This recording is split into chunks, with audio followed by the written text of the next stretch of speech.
யாரோ சினிமாவில் நடிச்சிட்டு 2 படத்துல சூப்பர் ஸ்டார் ஆன உடனே இன்றைக்கு நான் தான் தமிழ்நாட்டுக்கு முதலமைச்சர் 2 கிராம் பரிசு கொடுத்த உடனே நம்ம முட்டா பையன். நான் நடிகனை குறை சொல்ல மாட்டேன். 1 வயசு பொண்ணை கூட்டு போறான். நாளைக்கு ஒரு 3 மாசம் கழிச்சு +2 முடிச்சு டிகிரி முடிச்சு போய் கல்லூரி பெண்களை கூட்டு போறான். அறிவு வேணாம் தமிழனுக்கு?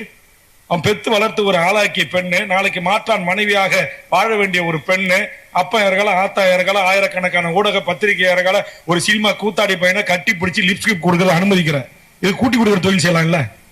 எந்த நடிகனுக்கு செய்யறது? இது என்ன ஈன பிறவி? தமிழுடைய பிறவியா இது? அப்படியே விஜய் அண்ணா, விஜய் நடிங்க, நடிச்சிருக்கார பாராட்டுங்க.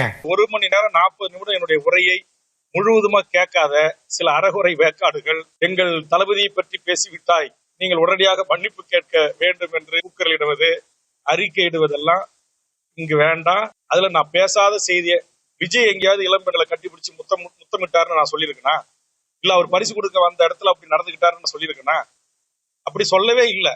சொல்லாத ஒன்றை சொல்லியதாக நீங்க எடுத்துக்கொள்கிறீங்க. சேலத்தில் நடந்த பொதுக்கூட்டத்தில் நடிகர் விஜய் எந்த பெண்ணையும் கட்டிப்பிடித்தார் என்று சொல்லவில்லை. அவர் எந்த பெண்ணோடும் அந்த மேடையில் லிப்ஸ்டிக் முத்தம் கொடுத்தார் என்று சொல்லவில்லை. அங்கு வந்த பெற்றோர்களை நான் கொச்சப்படுத்தவில்லை. அங்கு வந்த மாணவிகளை நான் கொச்சப்படுத்தவில்லை.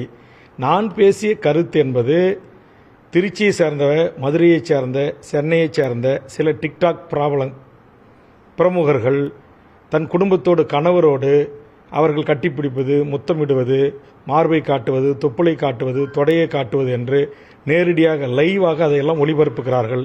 இதையெல்லாம் ஒளிபரப்பித்தான் நீங்கள் ஷேர் செய்து, இதையெல்லாம் ஒளிபரப்பித்தான் லைக் வாங்கி அந்த வியூவர்ஸை அதிகப்படுத்தி அதனூடாக நீங்கள் பணம் சம்பாதிப்பதை விட நீங்கள் வேறு தொழில் செய்யலாம் என்று அதுபோன்று சமூக வலைதளத்தில் பஞ்சு குழந்தைகள் நஞ்சை விதைக்கின்ற அந்த பிரபலங்களை குறித்து நான் பேசிய கருத்தையும், விஜய் நடத்திய பரிசளிப்பு விழாவுக்கு பரிசு வாங்க மாணவிகளோடும் அந்த பெற்றோர்களோடும் ஒப்பிட்டு அவர்களாகவே தங்களை தரந்தாழ்த்திக் கொள்கிறார்கள் என்பதுதான் என்னுடைய புரிதல்.